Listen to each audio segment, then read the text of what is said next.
Coldplay 首場演唱會喺啟德體育園舉行，有入場睇表演嘅區議員話，周邊產品銷情唔錯，認為可以有效推動經濟。有旅遊業界就話，主辦方應該同業界合作，設計特色旅遊團，俾更多旅客可以留港消費。由楊佩斯報導。Coldplay 演唱會吸引大批嚟自世界各地嘅觀眾入場，唔少粉絲都着住應援 T 恤，亦都買紀念品支持偶像。已經睇咗第一場演唱會嘅九龍城區議員張景芬喺本台節目《時事全方位》話，留意到附近商場嘅紀念品店銷情亦都唔錯。都同佢哋嘅店主都有溝通過，佢哋應該係星期日開始去到今日啦，咁就都做咗成過百萬嘅生意㗎啦，已經。哇！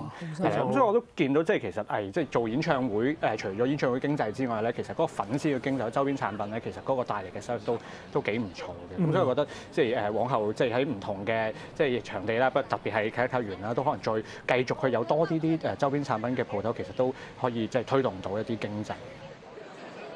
演唱會喺夜晚10點半散場，唔少內地觀眾趕唔切去羅湖嘅尾班港鐵。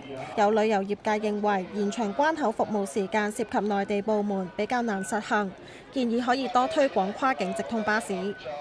最好就一定係咧留佢住一晚嘅。主辦單位真係多啲同我哋咧旅行社合作，我哋係有辦法有計制，令個客人咧留多喺香港一晚嘅，留多喺香港一晚個消費就大啦。咁咧呢個先係真係可以拉動到個經濟嘛。好啦，真係有啲客人佢要翻去嘅話，可以多推廣咧我哋嗰個咧跨境嘅直通巴士。其實主辦單位咧即係所謂透過佢發售門票嘅時候，完全知道有幾多飛係嚟自內地噶嘛。我假設全部都係要走嘅話咧，你咪派足夠嘅車咯。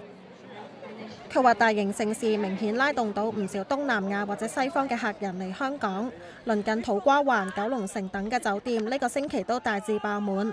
又透露體育園正係同業界商討設計特色旅遊產品，吸引旅客多啲喺香港消費。Now TV 記者楊培思報道。